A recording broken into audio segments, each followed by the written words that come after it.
Rebonjour les amis. Alors d'abord, excusez-moi pour la qualité de cette vidéo.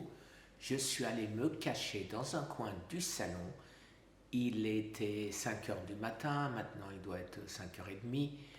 Et donc je ne veux réveiller personne, puisque vous savez que j'ai mon ami Philippe Blondel qui dort à la maison, ainsi que mon épouse.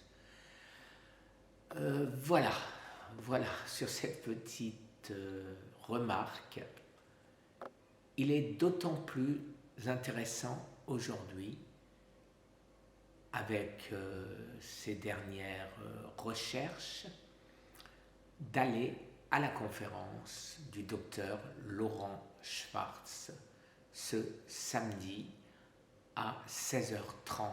La nouvelle adresse, je la remets une fois de plus en dessous puisqu'elle a changé.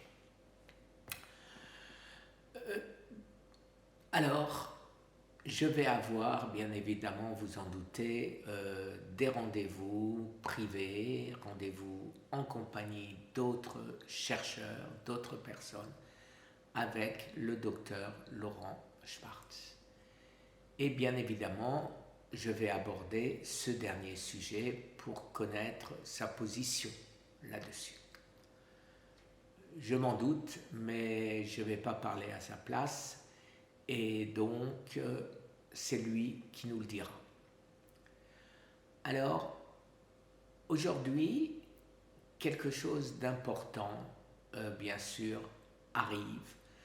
Quelque chose qui va peut-être bouleverser l'attitude de la France vis-à-vis du cancer, maladie métabolique. Les bouleversements arrivent en même temps un peu de tous les côtés. On a le même genre de réaction, bouleversement aux États-Unis, et en France, vous avez eu aussi, on en est tous au courant, puisque j'en ai parlé, le professeur Joyeux. Alors, le professeur Joyeux est dans cette mouvance de défense, de combat, j'irais dire, contre un ministère de la Santé sourd et aveugle, semble-t-il, à ce qui se passe.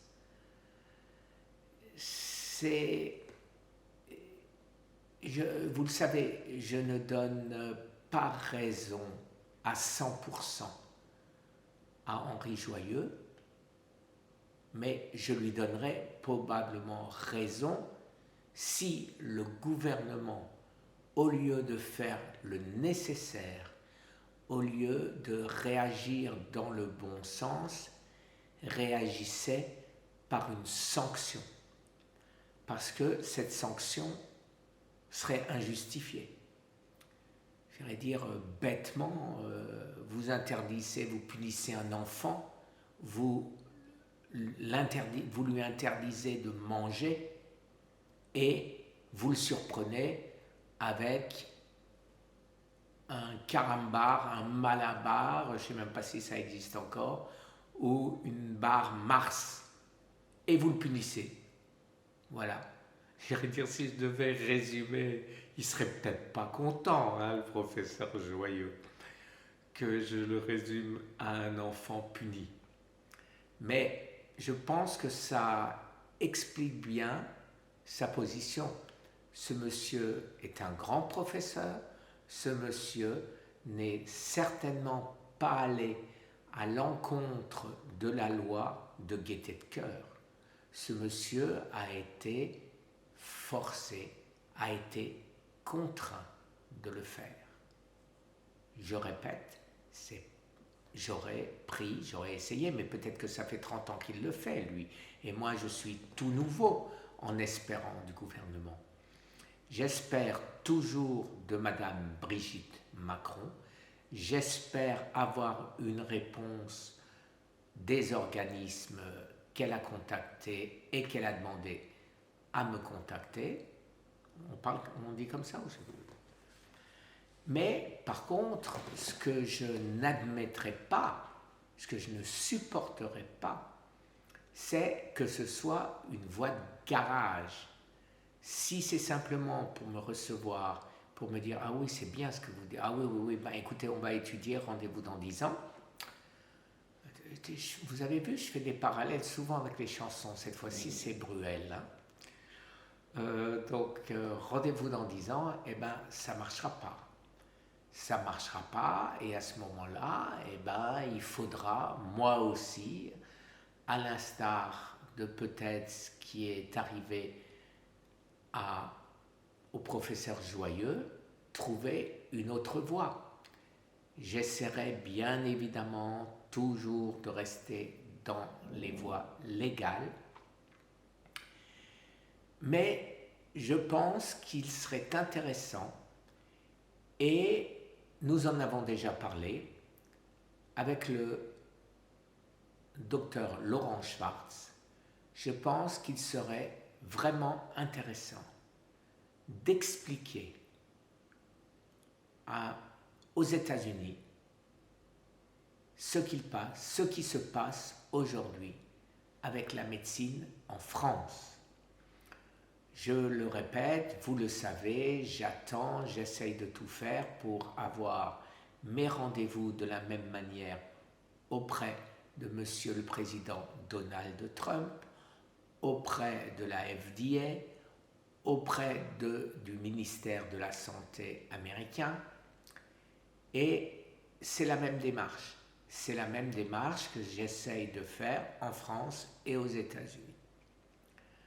Maintenant, je pense effectivement que Laurent Schwartz a raison, et je vais essayer avec mon anglais pitoyable. Je ne connais pas l'anglais de Laurent, qui je pense est nettement meilleur que le mien, mais on va s'attacher à essayer de donner aux États-Unis les explications sur la position de la France aujourd'hui dans le cadre du cancer. Et plus loin que le cancer, en fait, toutes les maladies métaboliques, parce que la maladie qu'essayait de soigner Henri Joyeux, c'est aussi une maladie métabolique. Mon Parkinson, qui je ne sais toujours pas si c'en est un ou pas, ou si c'est simplement un nerf de bloqué, semble s'améliorer lui aussi. Donc, c'est bien là aussi la preuve que Parkinson et Alzheimer sont des maladies métaboliques. Aujourd'hui, que la maladie métabolique, le cancer, maladie métabolique, est admis par la France, en invitant le docteur Laurent Schwartz à en parler dans une enceinte officielle, le Palais de la Découverte, même si ce sera dans une des annexes à cause des événements. Ce qui est certain, c'est que maintenant, il faut que notre État avance. On a admis, d'accord, et maintenant on va faire le nécessaire. On va faire le nécessaire. On va chercher, comme je l'ai dit à Madame Macron, on va chercher dans la cour des filles, là où se trouve la réponse du cancer, là où se trouvent les ballons. Le ballon du petit garçon qu'il a perdu il y a 50 ans. Et ce ballon, on l'a cherché jusqu'à présent, on l'a cherché que dans la cour des garçons. Et bien maintenant, on va passer à la cour des filles.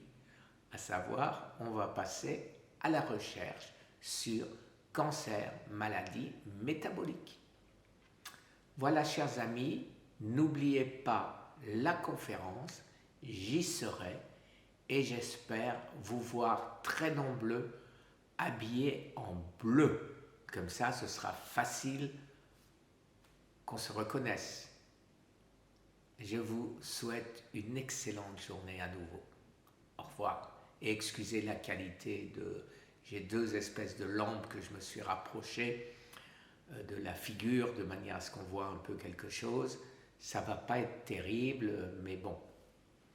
C'est mes paroles qui sont importantes en ce moment. pas ma tête. Très bonne journée.